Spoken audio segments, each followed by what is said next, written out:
Y hoy vamos a ver, aunque un poco apretadamente, el control de la justicia en las sucesivas etapas republicanas, los dos bienios y la corta etapa del Frente Popular, la justicia de excepción, con las dos normas fundamentales, la Ley de Defensa de la República del año 31 y la Ley de Orden Público del año 33,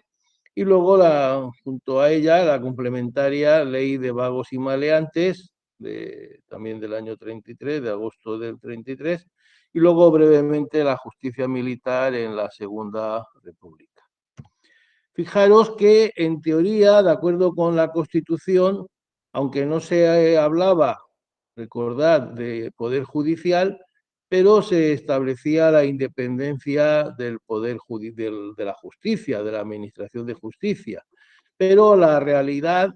desde el principio, en las tres etapas en que la doctrina divide el periodo republicano, desde el principio lo que vamos a tener es un intento de control de la administración de justicia por parte del poder político, del poder gubernamental. Fijaros que tras el 14 de abril, que se producen, como sabéis, la toma del poder por los republicanos y la salida del rey, se va a producir una normativa que exige el cambio inmediato de los jueces municipales. ¿Por qué? Porque todos ellos eran monárquicos y controlaban, este cargo era el que controlaba los procesos electorales. Entonces, mediante un decreto se plantea que la elección en los pueblos de hasta 12.000 habitantes, que no fueran cabeza de partido judicial, pues la elección fuera directa por los vecinos y se convocan unas elecciones para ello para el mes siguiente, el 7 de junio. Y para las localidades mayores y las cabezas de partido judicial, pues se establece mediante un concurso que tiene que ser decidido por la sala de gobierno de la audiencia territorial, por ejemplo, en nuestro caso, la de Valencia. En ese concurso se veta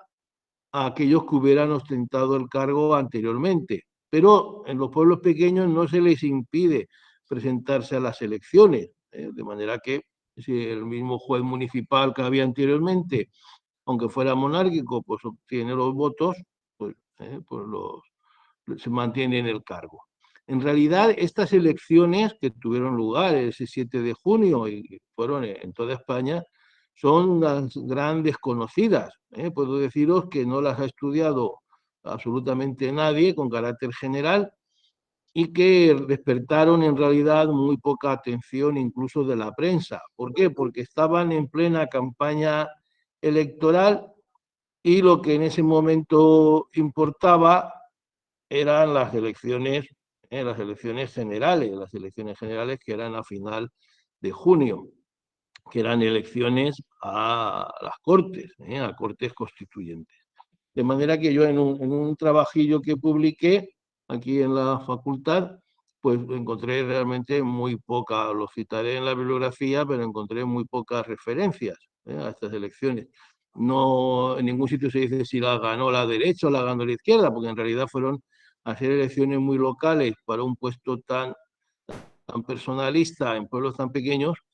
pues repito que no se ha ni se planteó como una cuestión de partidos, de lucha de partidos, ni tampoco la prensa les prestó mayor atención. Es verdad que algunos periódicos hablan de que los caciques locales en este momento ya se han hecho republicanos, por decir así,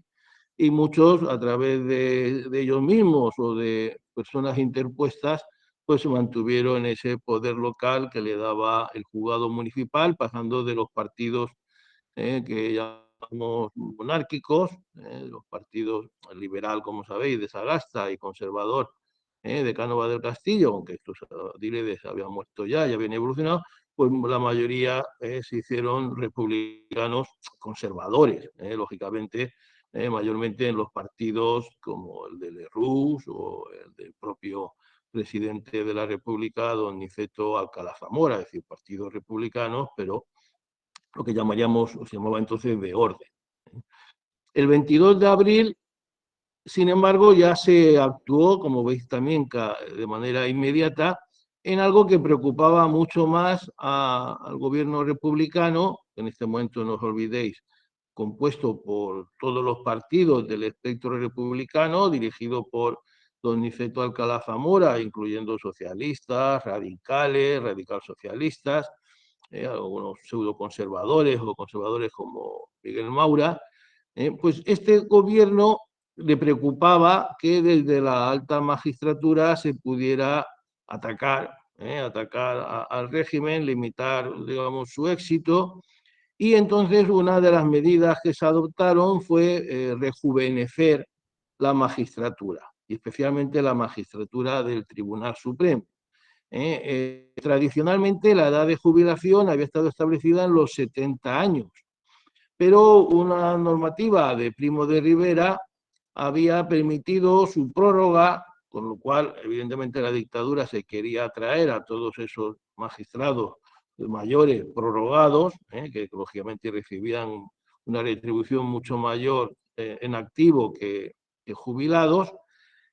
y entonces aprobó la anulación de esa normativa de la dictadura y la vuelta al sistema de jubilación tradicional para todos los funcionarios, no solo para la judicatura, de 70 años.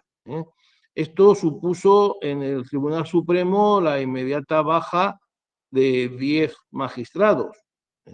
más uno de ellos el presidente, como nombraremos ahora, señor Ortega, que de hecho había dimitido ya el día 20 de abril. Y además coincidió que por entonces murió uno, otro cumplía también los años en una fecha corta, de manera que enseguida hubo unos 12 puestos del Tribunal Supremo para renovar. El 6 de mayo, el gobierno, un decreto dejaba en manos del gobierno el nombramiento de estos nuevos magistrados, de estos y de los que se produjera en el futuro. Fijaros que esto no era algo totalmente novedoso, porque las leyes, la ley orgánica del Poder Judicial, la llamada ley provisional del Poder Judicial de 1870, y como sabéis también la ley adicional del año 84 del gobierno conservador de Cánovas de Castillo, pues ya permitía nombrar abogados en el caso de la primera y además catedráticos en el de la segunda, pero lo limitaba al cuarto turno, es decir, en realidad incluía a uno de cada 4. Ahora se va a ampliar a otros profesionales del derecho, funcionarios como letrados de los ministerios, fiscales, secretarios judiciales, notarios, aunque notario prácticamente no hubo ninguno, registradores de la propiedad, que tampoco hubo ninguno, porque claro, los cuerpos, por decir así, mejor retribuidos, pues no dejaron su carrera profesional para hacerse magistrados del Supremo, pero sí que hubo bastantes letrados, bastantes catedráticos y bastantes fiscales. Con los 12 jubilados, como os comentaba, más un fallecido, y una nueva sala de lo contencioso administrativo que se abrió en esta reestructuración. Además, se amplió el número de magistrados por sala de 5 a 7,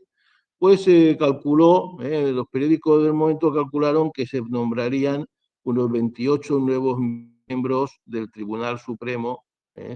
así lo indica Marzal, profesor de la Universidad de Valencia, en un trabajo que os citaré en la bibliografía del tema sobre el Tribunal Supremo en la República. Fijaros que ese mismo día del decreto de jubilación, que modifica la edad de jubilación, el gobierno nombra 7 nuevos letrados, 7 nuevos magistrados, entre letrados ministeriales, letrados del Ministerio de Justicia, letrados del Consejo de Estado y catedráticos. Y algunos de ellos incluso para presidir salas del Tribunal Supremo. esto era importante porque, por una parte, porque pues, el presidente, lógicamente, ejerce un poder en una sala muy grande, pero es que además esto les daba participación en la sala de gobierno, que estaba formada por el presidente, por los presidentes de sala, por el fiscal general, que además en ese decreto se le atribuía a esta sala de gobierno del Tribunal Supremo proponer los nombramientos, aunque el nombramiento se lo reservaba el gobierno. Fijaros que, por lo tanto, lo que se venía a hacer mediante un decreto era anular el cuarto turno, que estaba establecido, como hemos dicho, en la ley orgánica, y dejaba a 3 de cada 4 nombramientos en manos, o sea, el cuarto turno dejaba a 3 de cada 4 nombramientos en manos de magistrados por el escalafón y uno en manos del gobierno. Y ahora todos serían designados por los propios magistrados, los presidentes de sala, pero con la última palabra, repito, del gobierno, con la particularidad de que se excluyó de las votaciones y deliberaciones a los 2 presidentes de sala que quedaban, que no habían sido jubilados, porque eran más jóvenes, que habían ascendido durante la dictadura. Por lo tanto, claro, esto nos puede parecer jurídicamente, en un estado de normalidad, es una aberración, porque, claro, un decreto de un gobierno no puede suspender la aplicación de una ley orgánica, pero hay que contextualizarlo. Hay que tener en cuenta que el gobierno del 14 de abril del 31 es lo que se llamó un gobierno de plenos poderes, que asumió los plenos poderes por el decreto de constitución, que dictó a sí mismo, por decir así, y que manifestó que solo respondería a toro pasado, lógicamente, ante las Cortes Constituyentes que estaban por establecerse. Por lo tanto, no había para ese gobierno ningún tipo de limitación, legal, por la jerarquía de las normas. Porque claro, eso le hubiera sido tanto como impedirle funcionar. Por lo tanto, los decretos que se dictaban, por decir así, eran de inmediata aplicación y contra ellos no cabía recurso alguno, ni ante ningún juzgado, ni ante ningún poder legislativo, porque todavía no estaba constituido. No olvidéis que la Constitución estaba suspendida desde el año 23 y en ningún momento se pensó en reactivarla porque lógicamente era una constitución monárquica que establecía un senado y todo eso, y no les podía valer. Lo que les valía era obviamente una nueva constitución, que es para lo que se hicieron las elecciones que, como comentaba, fueron a final de junio. Esto dejaba manos libres, total, al gobierno. El 20 de mayo se nombraron otros 8 magistrados, entre magistrados del Supremo, entre fiscales y magistrados de audiencias territoriales y provinciales.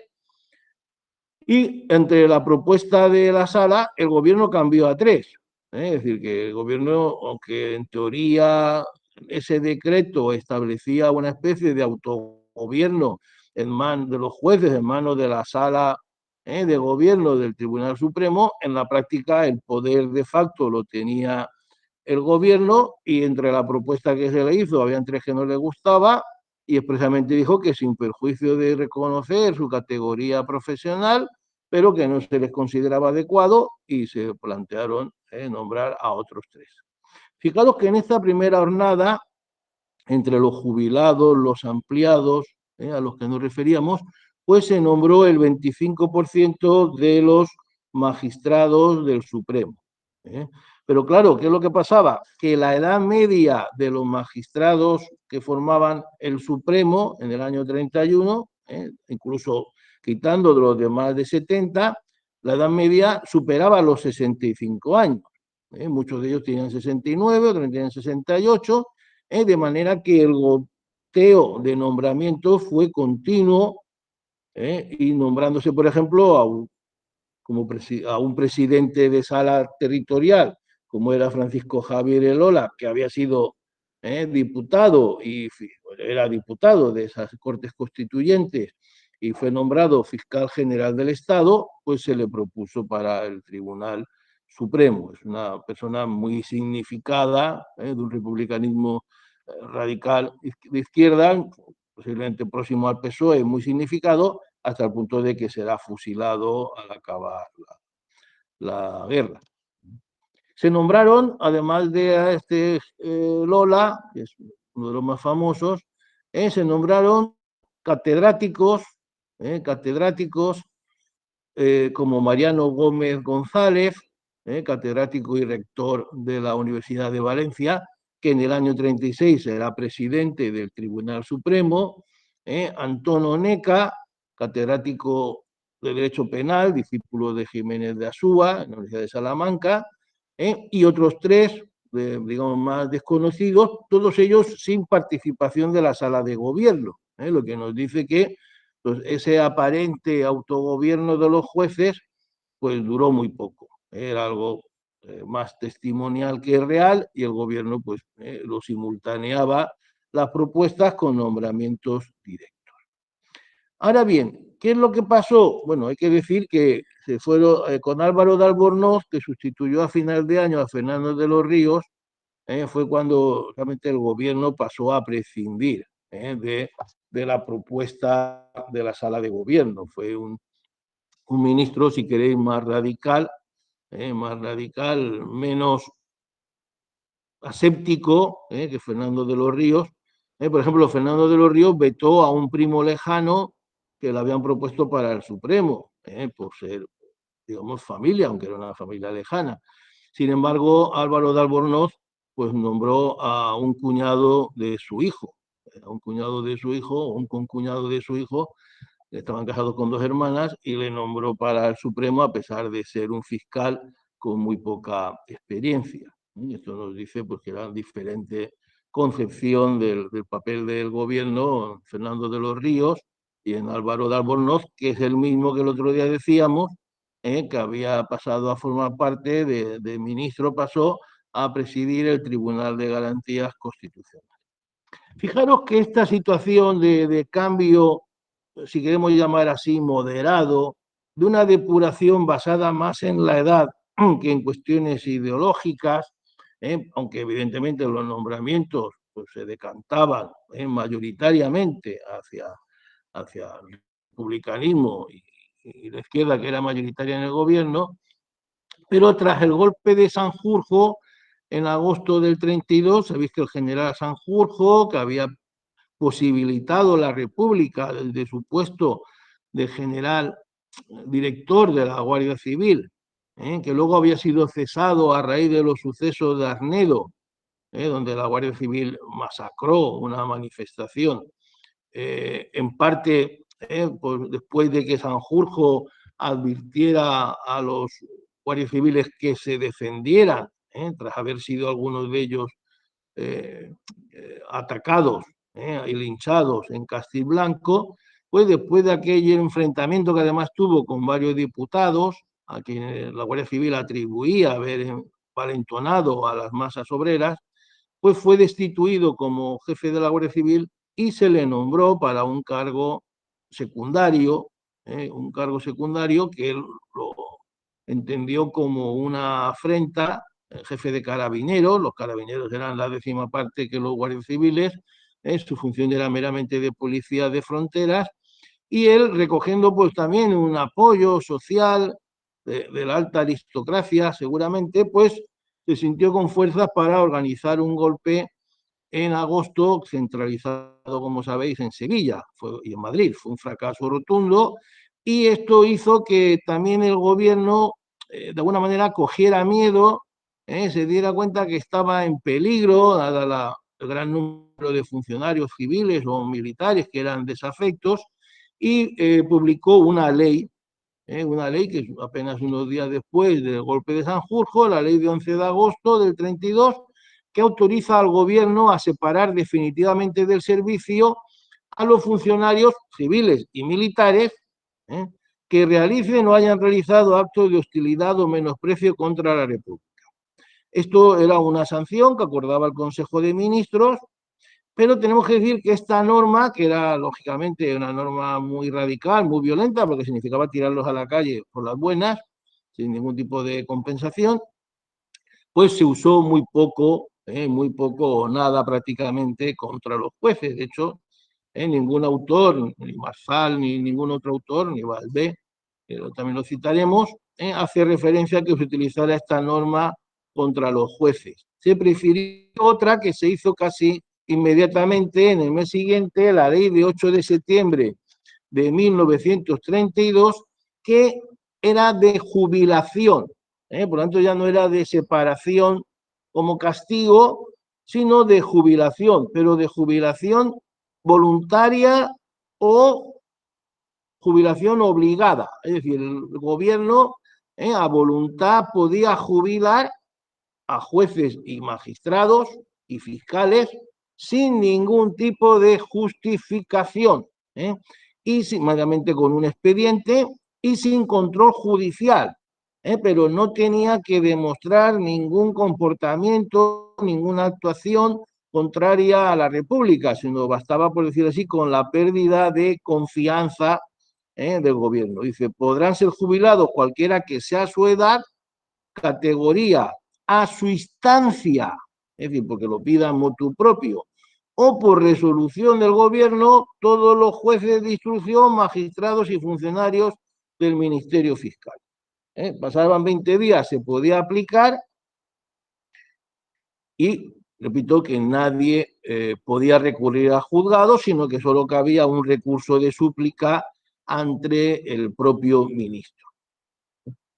Además, Albornoz, que era en ese momento el ministro, nombró 3 comisarios inspectores de juzgados y tribunales con categoría de magistrados del Tribunal Supremo, uno de los cuales era fiscal, además de entrada, y los otros 2 eran magistrados de audiencia provincial. El primero de ellos es el que antes me refería, que era familia política de un hijo del ministro, y solo tenía 6 años de experiencia como fiscal, lo cual fue obviamente muy criticado en la prensa, en cuanto la prensa pudo hablar, porque después del golpe obviamente se censuró toda la prensa de derechas, por decir así. Estos 3 comisarios inspectores recorrieron los principales tribunales de España haciendo propuestas de jubilación forzosa.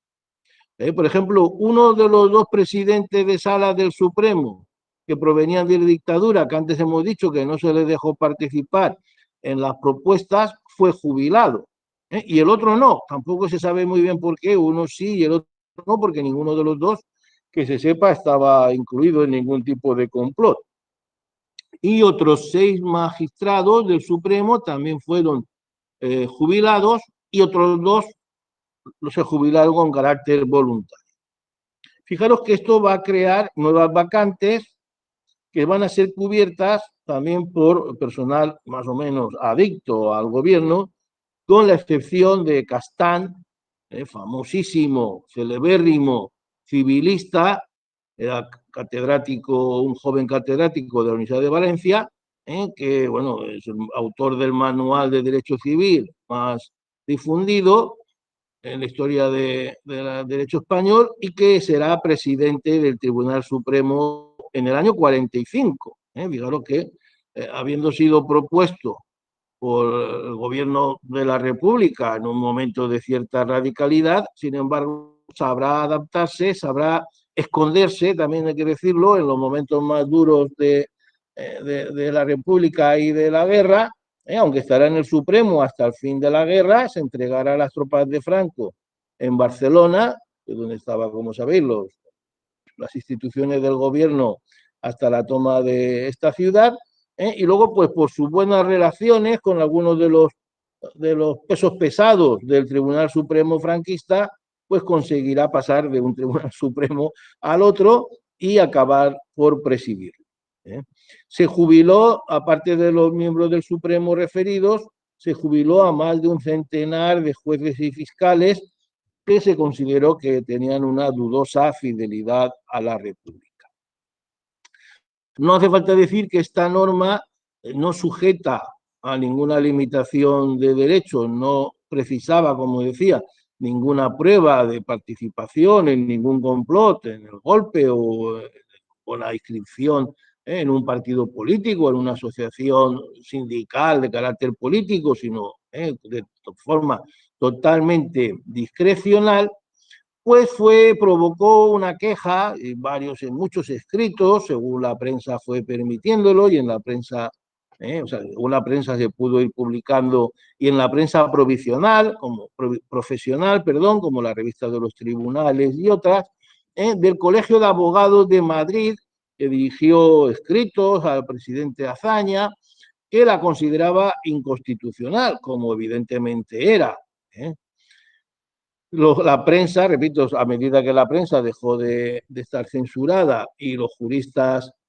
más conservadores o liberales lo fueron criticando, pero sorprendentemente no fue anulada la norma en el segundo bienio. Es decir, cuando entraron las derechas, cuando entraron Lerroux y luego incluso la CEDA,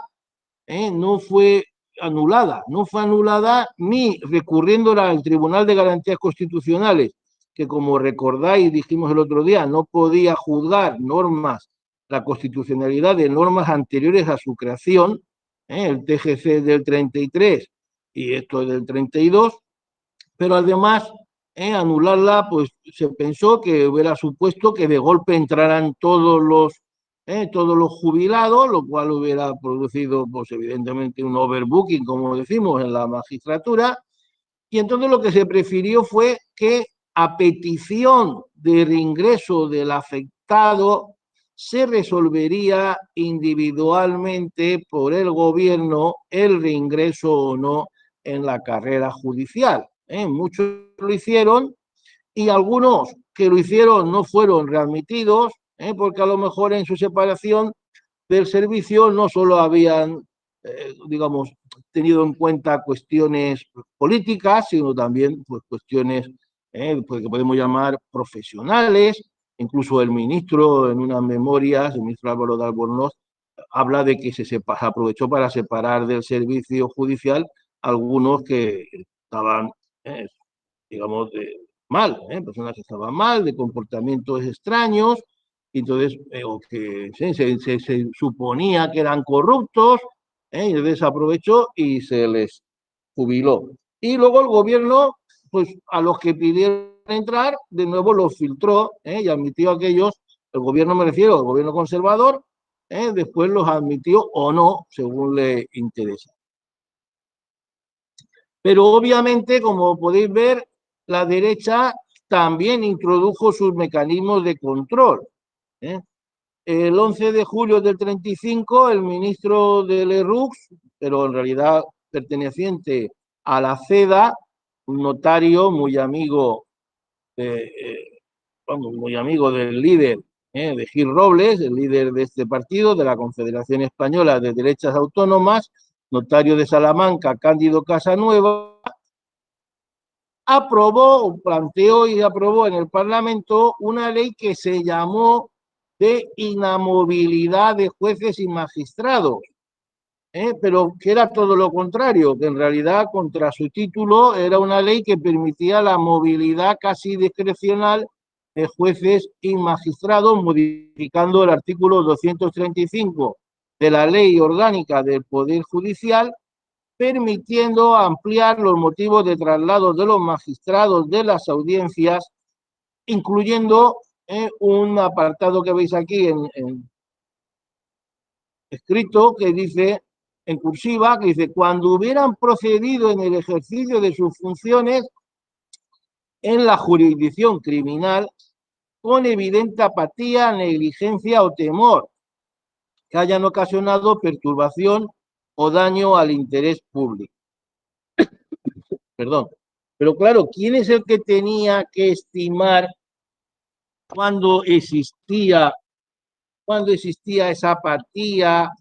esa negligencia o ese temor? Obviamente, quien lo tenía que estimar era el gobierno. Por tanto, ponía en manos del gobierno, de una manera discrecional, el poder trasladar trasladar de destino los magistrados de la jurisdicción criminal que, a juicio del gobierno, hubieran actuado con apatía, negligencia o temor. Claro, esto siempre es muy subjetivo, y deja al gobierno pues una cierta discrecionalidad para, por decir así, vengarse de aquellos jueces que considere él que no han estado valientes para atacar, pues para atacar, no, para condenar, por decir así, a los enemigos políticos del gobierno. En este caso era de derechas, era después de los sucesos de octubre, y lógicamente lo que se quería es atemorizar a los magistrados para que, si se repetían hechos como los de octubre del 34, que actuaran con suficiente energía. Pero lógicamente también se les preocupaba a los miembros del gobierno radical cedista el Tribunal Supremo. De manera que, no hace falta ni decirlo, empezaron a, según iban produciéndose vacantes por la jubilación, de la propia edad de los magistrados, que ya hemos dicho que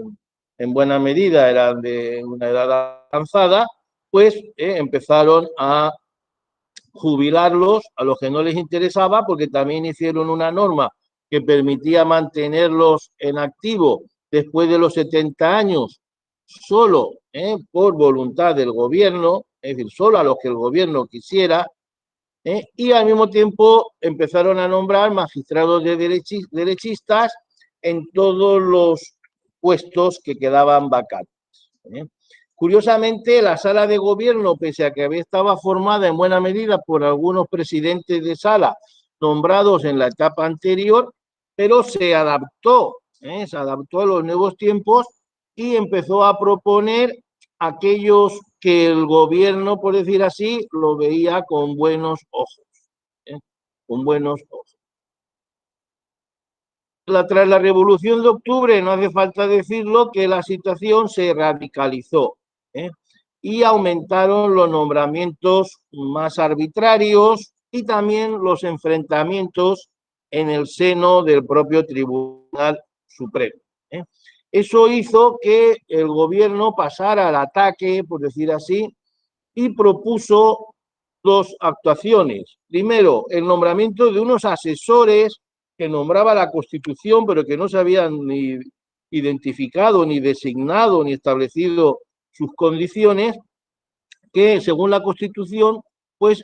aconsejarían junto a la sala de gobierno el nombramiento de los magistrados. Estos asesores, en primer bienio no se habían nombrado ninguno, y ahora se propuso nombrar hasta 7, lo cual suponía que eran casi tantos como los miembros de la sala de gobierno, y eran de nombramiento discrecional por el gobierno. Y la segunda propuesta era todavía, si cabe, mucho más enérgica, mucho más radical, y era modificar los requisitos de nombramiento de los magistrados del Supremo, con una propuesta que iba a llevar o llevó a las Cortes el ministro Aizpún, también era de la CEDA, que tenía, y esto era lo más fuerte, tenía carácter retroactivo, lo cual suponía revisar todos los nombramientos desde el año 31. Además, reservaba un número de puestos, por ejemplo, de presidente de sala, de manera de que 4 de los 6 presidentes tenían que ser magistrados de carrera, y volvía al criterio de la antigüedad para las 3/4 partes de los nuevos magistrados. Este proyecto, a pesar de que lógicamente suponía un triunfo de los magistrados de carrera frente a los nombrados catedráticos, como se llamaba, aunque habían catedráticos, letrados, como hemos visto, secretarios, etcétera, pero a los más radicales ni siquiera les pareció correcto, les pareció blando, blando. Pero no fue eso lo que lo paró el presidente de la República, Alcalá Zamora, que tenía derecho de veto, y amenazó con vetarlo si no se suprimía la retroactividad. Esta retroactividad, porque claro, esto suponía poco menos que una venganza contra todos esos otros magistrados del Supremo que venían de fuera de la magistratura, algunos de los cuales tendrían que volver a sus destinos previos. Entonces el gobierno se vio de alguna manera obligado ante esa amenaza a suprimir la retroactividad, que fue suprimida en la Comisión de Justicia de las Cortes, pero claro, suprimida la retroactividad, pues ya el gobierno en realidad ya no tuvo ningún interés. Y la norma se quedó, como tantas otras, se quedó en las Cortes, después de haber sido evaluada por la Comisión de Justicia, pero sin llevar a su debate al Pleno. Lógicamente, en el año 36, cuando cayó este gobierno, pues ya los planteamientos fueron. Ahora bien, la CEDA, es decir, los más radicales del gobierno, de las radicales más derechistas, el gobierno radical cedista, radical en el partido de Lerroux y la CEDA el partido de Gil Robles, pues la CEDA, los más derechistas del gobierno, sí que consiguieron el control de la Sala Segunda, porque al recolocar nuevos magistrados que eran los viejos que habían sido separados, habían sido jubilados, algunos de ellos pidieron volver y fueron recolocados, con lo cual el gobierno, aprovechando la normativa, cuando le interesaba, la normativa de la ley orgánica, hizo un reajuste de los magistrados y consiguió el control de la Sala Segunda de lo penal, aunque no consiguió evitar que el caso de Azaña, que había sido acusado por su supuesta participación en el golpe del 34, de octubre del 34, recordar que Azaña estaba en Barcelona casualmente a un entierro, cuando de un antiguo ministro suyo, cuando se produjo la Revolución de Octubre, y esto fue motivo para que se le acusara de participación, de intervención en el golpe de Estado socialista y de la Generalitat de Cataluña, pero no había ninguna prueba, es una duda que sigue vigente. Azaña siempre lo negó, incluso después, cuando a lo mejor hubiera sido para él más beneficioso el haber dicho que sí, que estaba metido en el ajo de aquel golpe, en realidad él lo siguió negando, lo negó en sus memorias y lo negó siempre, en pública y privadamente, y la sala, al no existir pruebas, sobreselló el tema. Pero la CEDA consiguió el control de esa sala segunda por lo que pudiera pasar en el futuro. Pero lo que pasó en el futuro, como sabéis, fue que hubo unas elecciones en febrero, unas elecciones muy discutidas, muy reñidas, todavía hoy se publican libros discutiendo quién fue el que ganó, pero en la práctica el que tomó el poder, por cesión del propio primer ministro, que fue el Frente Popular, fue Azaña, el gobierno Azaña, que se planteó a partir de febrero una nueva depuración de la magistratura, pero que no llegó a efectuar. Lo que sí que aplicó, curiosamente, esto es lo que yo os comentaba antes, que había publicado en un libro editado aquí en la facultad, os pondré la cita, lo que sí que aplicó fue la ley Casanueva. Esto es curioso porque cuando la ley la aprobó la derecha, la izquierda la criticó, como os podéis imaginar, en extenso, lo que pudo, porque también la prensa estaba censurada, pero cuando luego la izquierda gobernó, pues como la ley estaba vigente, la aplicó. Hubo una sala de la audiencia que, constituida en tribunal de urgencia, como luego explicaré, pues absolvió a unos falangistas que habían protagonizado un tiroteo,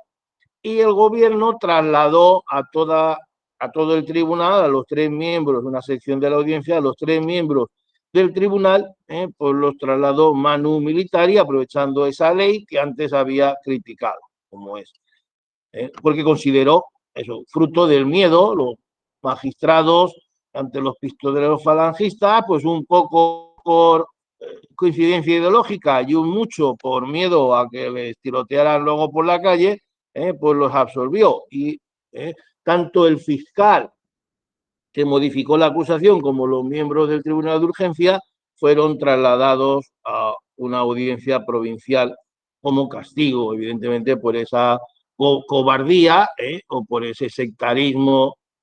que habían demostrado. El gobierno del Frente Popular presentó, sin embargo, una reforma legal, algo que podemos entender que era totalmente nuevo, aunque en realidad estaba en la Constitución, en el artículo 99, que hablaba de la constitución de un jurado especial en el que habrían 12 jurados como jueces de hecho y 5 magistrados del Tribunal Supremo como jueces de derecho para exigir responsabilidades de jueces y magistrados, porque ante este caso se encontró con que no tenía, digamos, una arma específica para actuar y pedir responsabilidad a estos jueces y magistrados. Y claro, demostrar la prevaricación en un tribunal ordinario pues era muy difícil, dado el corporativismo que a nadie escapa que existía en la magistratura. Por lo tanto, se planteó el desarrollo de la Constitución, de este artículo 99, aunque no se llegó a aprobar, porque antes estalló la guerra y obviamente luego ya pues, se constituyeron otro tipo de tribunales, como comentaré. Sí que se inició de nuevo la recuperación de la discrecionalidad en la jubilación de los funcionarios y también una normativa que había hecho Albornoz que permitía modificar el escalafón de la carrera judicial, no solo del Supremo, sino de los magistrados de audiencia para favorecer a los propios en perjuicio de los extraños. Pero curiosamente, los jueces del Supremo y los demás, hay que decirlo, jubilados en el 32 y reingresados en el 34, por esa normativa a la que antes hemos hecho referencia, no fueron depurados inmediatamente en esos meses que van de febrero a julio, aunque sí que es verdad que por lo menos los del Supremo, una vez iniciada la guerra, en octubre del 36 se les eliminó de nuevo del Supremo, algunos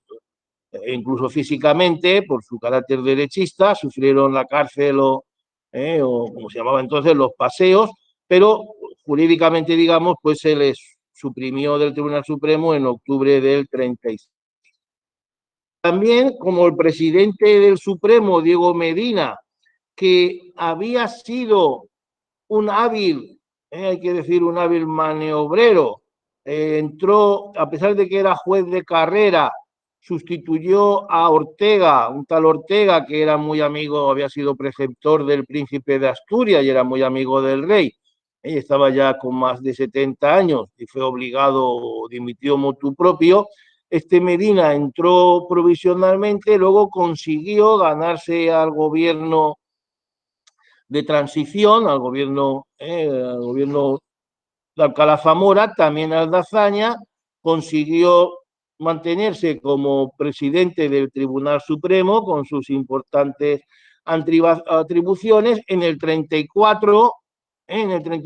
se cambió al nuevo gobierno, por decir así, supo ser aceptado por el nuevo gobierno, pero claro, ya en el 36, como había apoyado la represión contra la revolución del 34, permitiendo, por ejemplo, la imputación del propio Azaña, pues ya iban a por él y se modificó la ley de elección con una ley de 13 de junio del 36 que iba a pesar de que tenía el mandato para 10 años, que por lo tanto correspondía hasta el año 42 o 43, pero iban al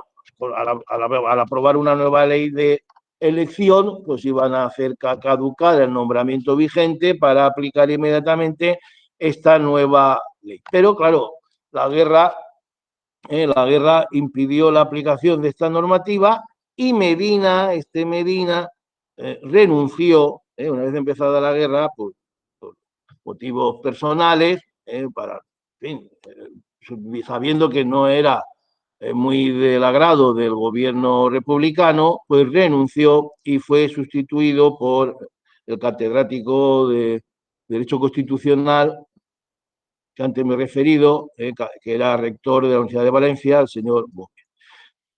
También se planteó rebajar la edad de jubilación a los 65 años. Esto hubiera supuesto de golpe dejar 17 vacantes en el alto tribunal, pero también esta pretensión pues no fue aplicada por los motivos expuestos del estallido de la de la guerra civil. Vamos a pasar ahora a hablar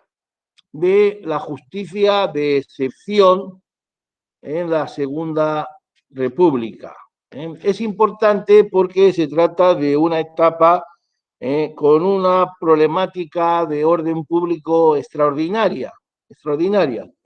Y eso hizo que desde el principio el gobierno provisional de plenos poderes al que antes me he referido, con Miguel Maura en la cartera de Interior, de Gobernación, como se llamaba entonces, tuviera gravísimos problemas, actuara de una manera discrecional con esos plenos poderes a los que antes me refería, pero claro, esto era muy arbitrario, actuar sin ningún tipo de sustento jurídico. Miguel Maura, como sabéis, bueno, si no lo sabéis, os lo comento yo,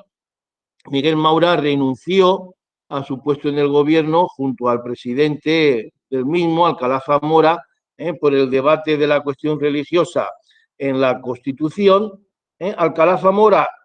renunció a la jefatura del gobierno, pero luego aceptó la jefatura del Estado como presidente de la República, pero Miguel Maura quedó fuera del gobierno. Y los nuevos responsables, con Azaña como presidente del gobierno, pues se dieron cuenta que necesitaban un sustento, como decía antes, jurídico para poder intervenir como estaban interviniendo de facto contra los supuestos derechos de los ciudadanos que no estaban tampoco reconocidos, porque estamos hablando de que la Constitución, que es de diciembre, aún no estaba aprobada, estaba todavía en pleno debate. Esto llevó a que se propusiera a las Cortes la aprobación de lo que se llamó la Ley de Defensa de la República, que en buena medida era la continuación de los plenos poderes, pero ya con un reconocimiento legal. Permitía al gobierno una actuación dura, autoritaria en relación con el orden público, con un intervencionismo muy enérgico, cierre inmediato de periódicos, confinamientos, multas de hasta 10.000 pesetas, destierros a colonias africanas que estaban prohibidos en la Constitución, es decir, al Sáhara español y a Guinea Ecuatorial, detenciones mientras durara la ley, es decir, con carácter casi ininterrumpido, la prohibición discrecional de actos y manifestaciones, el cierre de centros sindicales o patronales, con una ausencia completa de control judicial. Esto es lo que la hacía temible, que a diferencia de lo que pasa en cualquier Estado de Derecho, pues el gobierno no respondía sino ante sí mismo. Su vigencia se ligó a la de las Cortes Constituyentes, de manera que se dijo, esta ley estará en vigor hasta que el Parlamento la derogue o estas Cortes que han sido elegidas para la Constitución y con leyes orgánicas, pues sean sustituidas por otras. Lo que estaba previsto es que se elaborara una nueva ley de orden público que sustituyera la de 1870 y eso también derogara la Ley de Defensa de la República. Hay que decir que esta Ley de Defensa de la República fue muy impopular, pero el gobierno la necesitaba y todos los partidos prácticamente la votaron a favor. La votaron a favor a pesar de que la criticaban, porque nadie quería aparecer como el que le restaba medios de defensa al gobierno contra los enemigos de la República. Su aplicación fue amplia y enérgica, y hasta el final, incluso después de la aprobación de la Ley de Orden Público, hasta prácticamente la disolución de las Cortes Constituyentes. Se desterró a anarquistas y militares golpistas, a la Ayun, a Guinea-Bata, a Guinea Ecuatorial, se cerraron periódicos de izquierdas, sobre todo anarquistas, algunos comunistas, pero mayormente anarquistas, y de derechas, por ejemplo, después del golpe de Sanjurjo, pues todos los periódicos de derechas estuvieron meses suspendidos sin justificación ninguna. Se impusieron fuertes multas, pero no se logró el objetivo de pacificar el país, porque anarquistas, sobre todo, en menor medida comunistas, siguieron con sus asonadas y, como ya hemos dicho,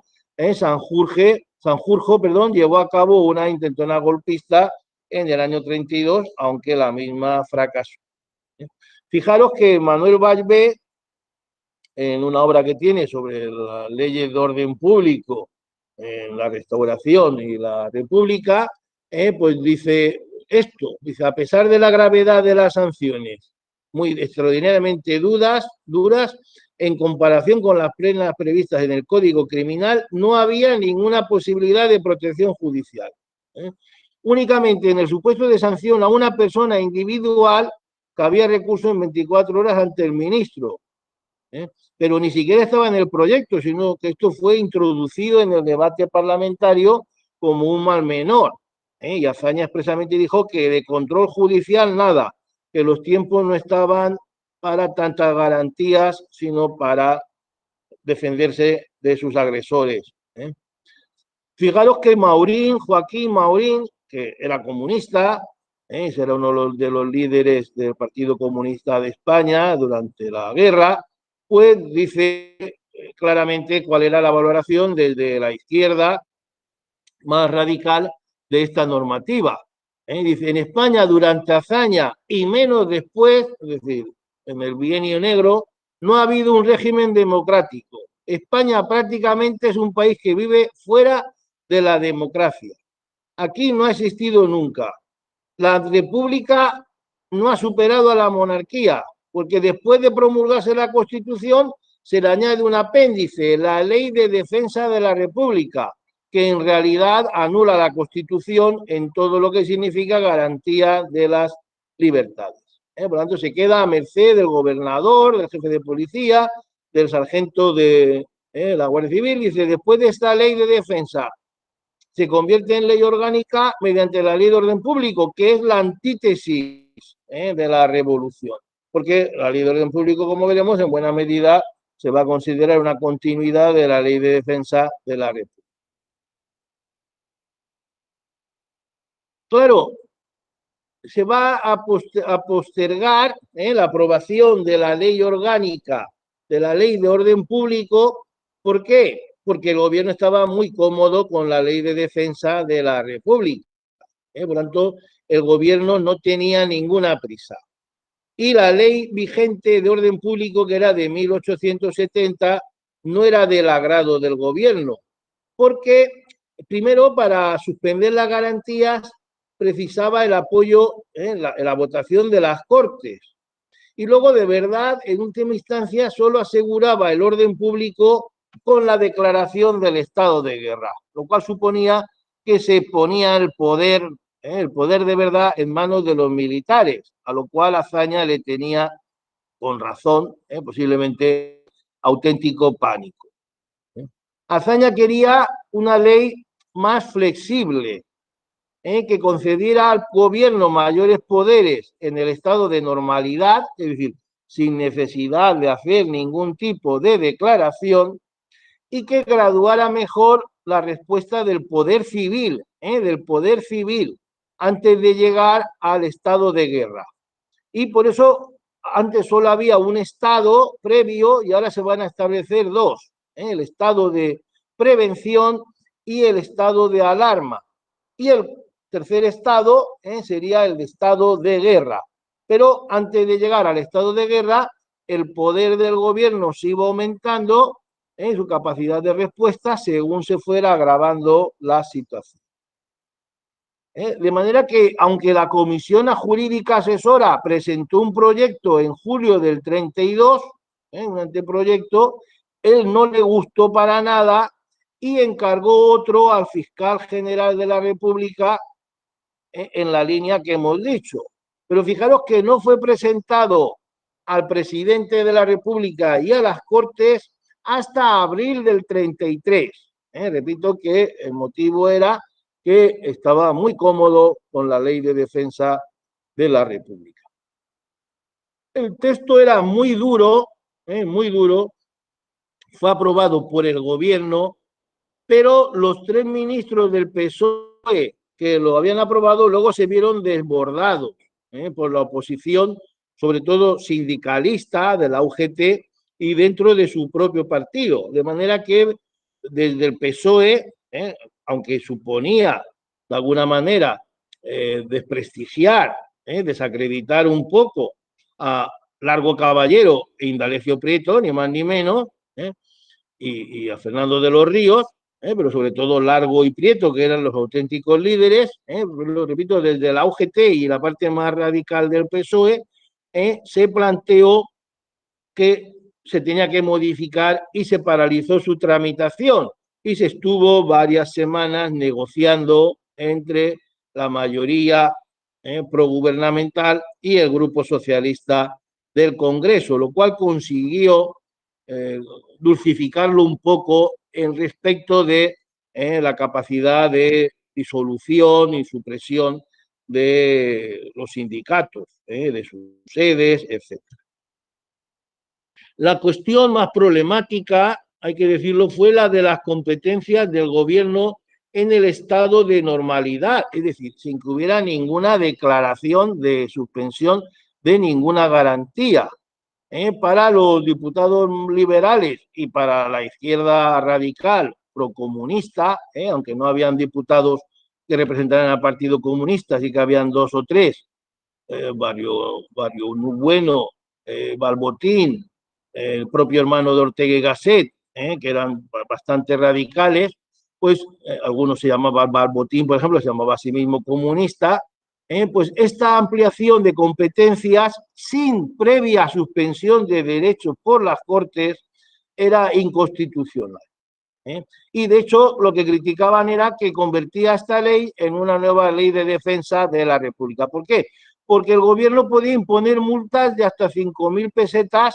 que se podían recurrir ante el Tribunal de Garantía, pero había que pagarlas por adelantado. Luego podía disolver manifestaciones si iban armadas con un solo toque de aviso y si eran manifestaciones ilegales con 3 toques. Sabéis que la Guardia Civil daba 3 toques de disolución con una corneta y si no se obedecía se disparaba. No era que le pegaran con la porra, sino que la Guardia Civil, luego en parte sustituida por la Guardia de Asalto, que sí que tenía armas ligeras, y tenía también una porra digamos, para disolver, pero la Guardia Civil no, la Guardia Civil daba los toques y si no había obediencia de disolución disparaba con el Mauser, lo cual producía efectos terribles. Podía prohibir actos al aire libre, suspender temporalmente sindicatos que organizaran huelgas o manifestaciones armadas o ilegales. Pero la otra cuestión más discutida fue la del estado de prevención.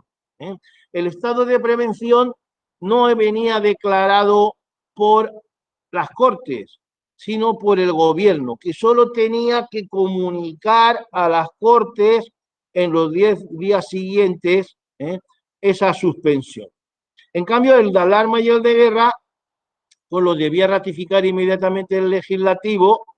y solo duraban 30 días. Y para ser renovados había que volverlos a llevar al Parlamento, como pasa ahora, sabéis, con el estado de alarma que el día 9, como todos sabéis, concluye y si se quiere prorrogar, se debe pasar de nuevo por el Parlamento. Pues esto es lo que pasaba, el estado de prevención lo declaraba el gobierno y por lo tanto no necesitaba ninguna supervisión por parte de las Cortes y esto le daba bastante poder, porque sin ese apoyo de las Cortes, el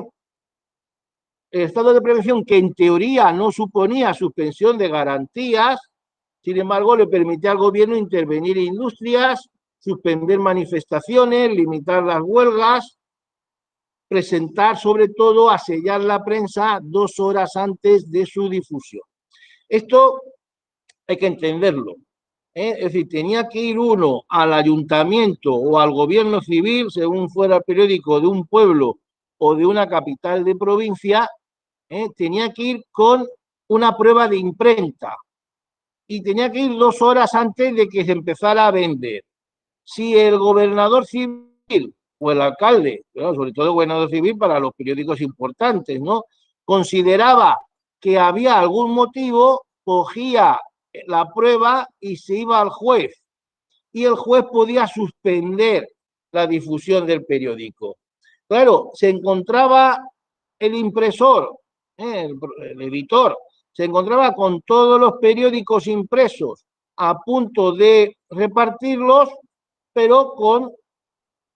la edición suspendida por un juez, porque a lo mejor uno de los artículos del periódico de ese día se consideraba susceptible de censura. Claro, lo que se dijo en el Parlamento y también se dijo en la prensa es que era más justo que se censurara previamente, porque uno llevaba el periódico unas horas antes de imprimirlo, lo llevaba al gobierno civil, a la oficina de censura, le tachaban, como pasaba en la dictadura, le tachaban las noticias, los artículos que no se podían sacar, ponían un anuncio en su lugar y el periódico se podía vender sin tenerse que tragar toda la edición. Imagínate un periódico como el ABC, como La Vanguardia, como el Ahora, como el Mundo Obrero, como el Socialista, que todo un periódico ya imprimido, ya impreso, no se pueda repartir. Pero a pesar de que esto se discutió bastante, el gobierno no cedió en eso de las 2 horas. La cuestión fue muy debatida, pero, repito, aunque los periódicos se centraron en atacar al gobierno, el gobierno y la mayoría gubernamental de Azaña se mantuvo en sus 13 y se estableció esa censura previa falsa, porque la censura previa, repito, hubiera sido más justa para los medios de comunicación impresos de la época. Ahora bien, después del estado de prevención se podía declarar el estado de alarma. Aquí las competencias del gobierno eran muy amplias,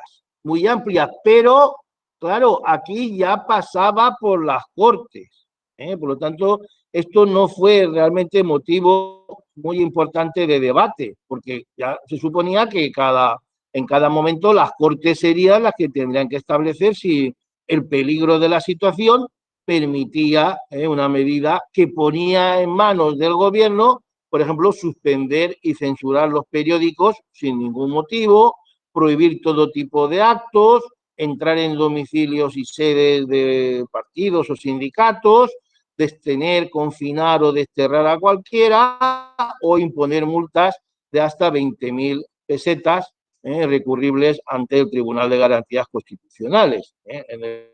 estado de prevención eran 5.000 pesetas en el estado de normalidad, por decirlo así.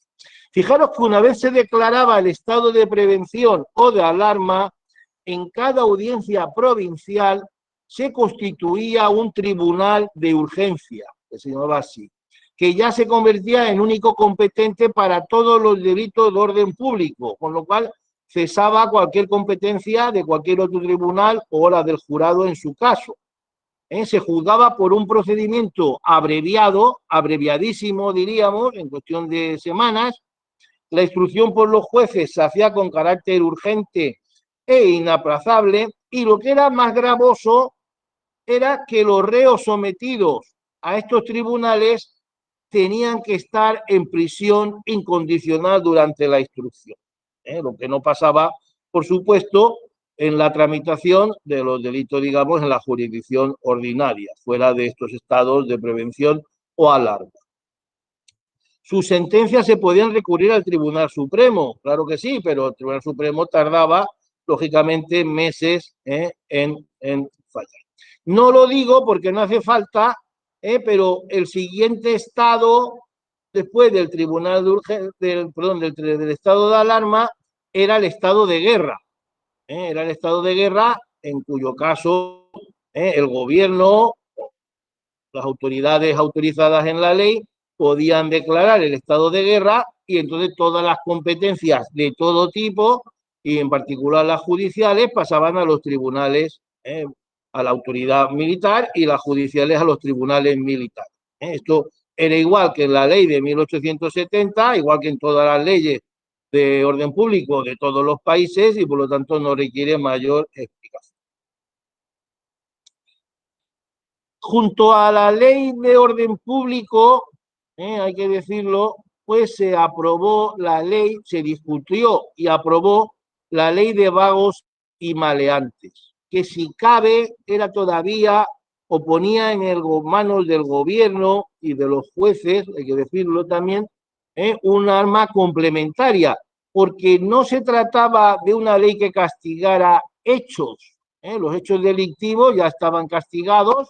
en la normativa penal y en caso de los estados que hemos dicho, de prevención o de alarma, estaban en los tribunales de urgencia. No, con la ley de vagos y maleantes lo que se penaba o se castigaba era el estado peligroso, es decir, la peligrosidad potencial. Por lo tanto, se hablaba de una actuación preventiva. Preventiva quiere decir que evitaba el delito antes de cometerse. Y en la ley estaban contra quienes se podía actuar, contra vagos, es decir, que no tuviera recursos conocidos,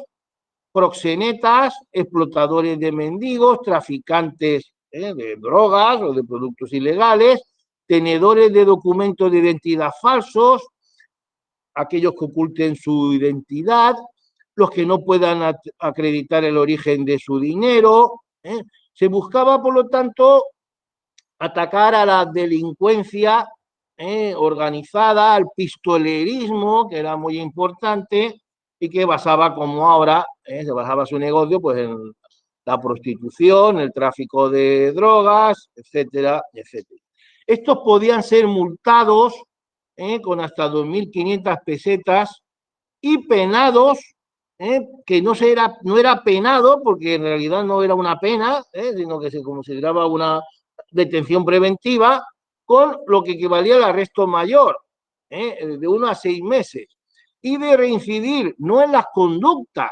sino en esos estados de peligrosidad, pues se le podían imponer entre 6 y 12 años de reclusión sin necesidad de haber cometido ningún delito. Solo por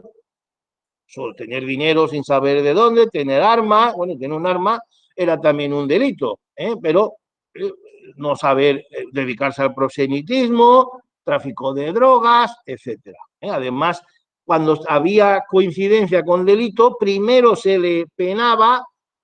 en la vía penal y luego cuando salía se le ponía bajo la jurisdicción, por decir así, del gobierno, que los podía internar en establecimientos de trabajo o colonias agrícolas hasta 3 años. Aunque como estos establecimientos no existían, ni estas colonias ya había que construirlos, pues de facto empezaron a cumplir estas medidas de seguridad en las cárceles.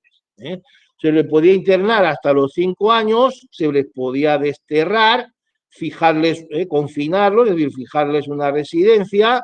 obligarles a declarar lugar de residencia, incautarles efectos y propiedades, multas que se ampliaban hasta 10.000 pesetas, expulsión a los extranjeros. Estas eran adoptadas por los tribunales. El gobierno podía poner hasta 2.500 pesetas y los tribunales, para estos casos de reincidencia más graves, podían adoptar estas medidas, pero no en un proceso penal, aunque es verdad que podían actuar el abogado defensor, era un proceso sumario, por decir así, rápido y efectivo, porque claro, si le metía uno hasta 2 años de un establecimiento de trabajo en una colonia agrícola, porque claro, no era la cárcel, pero la diferencia no era muy grande tampoco. Fijaros que esta ley de vagos y maleantes se aplicó hasta el fin del franquismo, solo que el franquismo la usó también para perseguir a los homosexuales, no por actuaciones que tuvieran, sino por el solo hecho de serlo y demostrarlo y evidenciarlo. De manera que esta es una ley que ha tenido obviamente muy mala prensa, porque como no se os escapa, que todos habéis estudiado derecho penal, las pautas de nuestro derecho penal moderno van por otro camino. Los estados de peligrosidad han sido rechazados. Pero no penséis que esto era una cosa de la derecha recalcitrante. Recordar que se aprobó por el gobierno de Azaña, formado por Izquierda Republicana y los socialistas. Y uno de los padres intelectuales de esta ley era Jiménez de Asúa, que no solo trabajó, aunque luego es verdad que él en gran medida tiene un desapego hacia la ley porque se modificó, sino que también influyó en una que se aprobó por el momento en Argentina. Esto era una corriente internacional, el derecho de prevención ante, sobre todo, la extensión del pistolerismo. Sabéis que hablamos también del gasterismo, muy arraigado, por ejemplo, en Estados Unidos en aquellos años 20 y años 30, y era como un mecanismo de defensa de la sociedad, del Estado, frente a esa delincuencia potencial. Repito, porque no había que cometer un delito, sino, por ejemplo, pues tener dinero sin poder justificar de dónde venía, ya era suficiente para o dedicarse a la mendicidad, etcétera, diferentes gravedades, lógicamente, según la situación, pero ya uno caía bajo la actuación del gobierno o los tribunales que actuaban, como digo, en casos, en una segunda instancia. Y pasamos a la ley, a la justicia militar en la Segunda República. Fijaros que durante la monarquía, a partir de 1906, estuvo en vigor la llamada Ley de Jurisdicciones. Esta ley, a raíz de unos sucesos que tuvieron lugar en Barcelona, de una prensa que atacó la honra de los militares, que a su vez atacaron físicamente varios periódicos, pues consiguieron, con el apoyo del rey, consiguieron del Parlamento que aprobara una ley muy dura que ponía en manos de los tribunales militares los delitos de opinión, es decir, delitos periodísticos contra la patria y los cuerpos armados, y por supuesto las agresiones a estos, aunque el que cometiera el delito fuera un civil. Y no hace falta decir que esta ley de jurisdicciones, que ya fue denostada por el socialismo y el liberalismo de principios de siglo, fue anulada el 17 de abril, es decir, nada más entrar en la República entra martes y el viernes 17 anula por decreto esta ley de jurisdicción. Un mes después, el 11 de mayo, se aprobó un decreto, uno de estos decretos del gobierno provisional de plenos poderes, que reduce la jurisdicción castrense a los delitos netamente militares, desapareciendo la competencia basada en la calidad de la persona o el lugar de comisión del hecho. Y se suprimió el Consejo Supremo de Guerra y Marina, creándose una sala de justicia del Tribunal Supremo, donde junto a jueces del cuerpo jurídico del Ejército, que eran 3, y de la Armada, ya había magistrados del Tribunal Supremo. Y esta es la sala que resolvía las casaciones contra la sentencia de los tribunales castrenses por infracción de ley o quebrantamiento de forma. Es decir, lo que se hacía, como pasa ahora, era integrar la justicia militar en la justicia ordinaria, con una sala mixta, con militares y jueces del Tribunal Supremo. Esto, sobre todo el decreto de 11 de mayo, hacía pensar que, o hizo pensar a una parte de la opinión, que los civiles ya no podían cometer delitos militares que quedaran bajo la jurisdicción militar. De hecho, la Constitución, como sabéis, aprobada en diciembre del 31, decía la jurisdicción militar penal o penal militar quedará limitada a los delitos militares, a los servicios de armas y a la disciplina de los institutos armados. No podrá establecerse fuero alguno por razón de las personas ni de los lugares. Pero claro, el término delitos militares, ¿cómo se definía? Se definía en el Código de Justicia Militar. Lo cual vino a suponer, cuando pasaron los sucesos de Castilblanco, es cuando se evidenció que quedaron todavía bajo la jurisdicción militar muchos delitos, como el de atentado a la Fuerza Armada, que incluía a la Guardia Civil, que era y sigue siendo un instituto militar, y los delitos de opinión, lo cual fue totalmente sorprendente para muchos diputados que dijeron en las Cortes que se sentían engañados por el gobierno y por la propia lectura que se hacía de la Constitución. En Castilblanco, como he referido, 4 guardias civiles fueron linchados y muchos diputados, y repito, y diputados inclusive, descubrieron que seguía siendo competencia ese linchamiento de guardias civiles de la jurisdicción militar. Fijaros que esto llevó a que algunos diputados socialistas y otros de más a la izquierda, como el Balbotín al que antes me he referido, el propio hermano de Ortega,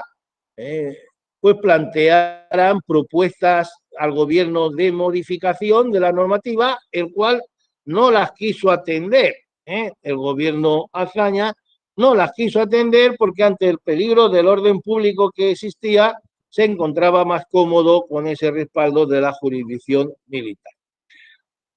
Sin embargo, la presión de la opinión pública llevó a que en agosto del 32, 8 meses después de lo de Castilblanco, sí que se aprobara una norma que sustraía los delitos de opinión de la jurisdicción de guerra. Los que realizarán civiles, por supuesto, pero no los de atentado a Fuerza Armada, incluyendo, repito, la Guardia Civil. De hecho, había muchas ocasiones el gobierno civil decía a los alcaldes que ante cualquier suceso de menor importancia que no llamaran a la Guardia Civil, que lo intentaran resolver con lo que llamamos los municipales, la policía local, la policía municipal, porque si un borracho, por ejemplo, se enfrentaba con un policía municipal, pues era una falta. Según la gravedad de la agresión, podía ser incluso un delito. Pero si se enfrentaba un borracho con un guardia civil y le pegaba, era como ir a pegarle a un militar que estuviera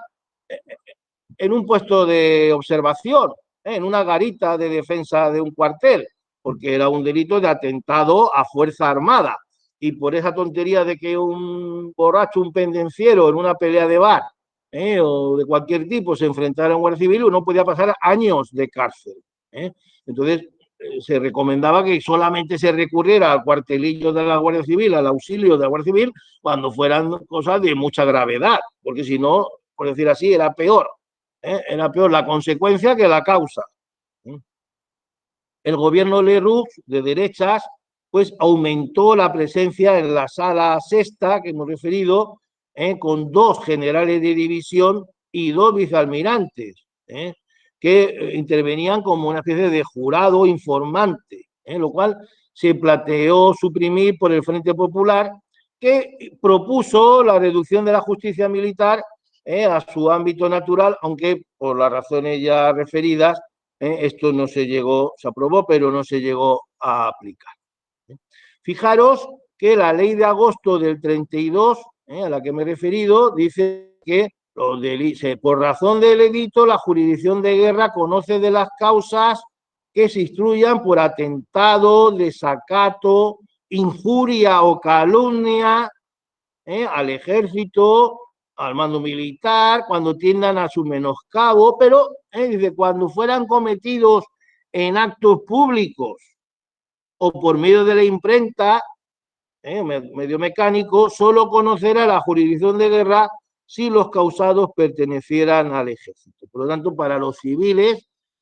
sí que se modificó en agosto del 32 esa situación, pero repito que el gobierno Azaña se negó a que se reconociera el carácter civil del atentado a la Guardia Civil, porque básicamente casi todas las propuestas presentadas se centraban en esa situación de que un cuerpo militar tuviera participación en el orden público. y que oponerse al mismo, resistirse al mismo, agredirlo, supusiera un delito militar en vez de un delito ordinario. Pero reitero que el gobierno de Azaña se negó, mantuvo el carácter militar de la Guardia Civil, porque la Guardia Civil era muy efectiva para el control del orden público, sobre todo en el campo, y aunque creó la Guardia de Asalto, que no era militar, que por lo tanto uno podía enfrentarse con un guardia de asalto sin incurrir en un delito militar, pero la Guardia de Asalto quedó reducida a las grandes capitales, mientras que en los pueblos se mantuvo ese poder efectivo en el orden público de la Guardia Civil, como os decía, armada de Mauser, y que disolvía las manifestaciones una vez era desobedecida, pues a tiro limpio. Esto daba lugar a hechos muy truculentos, como decía en los sucesos de Arnedo, donde la Guardia Civil, atemorizada de lo que pasó en Castilblanco, pues disparó contra la manifestación y produjo 10 o 12 muertos, pero podía haber producido cientos, porque eran 15 o 20 guardias civiles, y realizaron varias descargas con decenas de heridos. Como habéis visto, en la Segunda República, como en todos los periodos, el gobierno intentó controlar en la medida de lo posible la justicia, mantuvo una presencia importante de la justicia militar, aunque la redujo indudablemente respecto de la situación anterior al rebajar la ley de al anular la ley de jurisdicciones y con esta reforma de agosto del 32, y como habéis visto también, pues puso en aplicación una normativa de excepción con la Ley de Defensa de la República, que estuvo en vigor hasta agosto o septiembre del 33, y con la Ley de Orden Público, que estuvo en vigor hasta el inicio de la Guerra Civil o después, una justicia de excepción muy enérgica, muy efectiva, hay que decirlo, aunque luego en la práctica pues no atemorizó realmente a los insurgentes,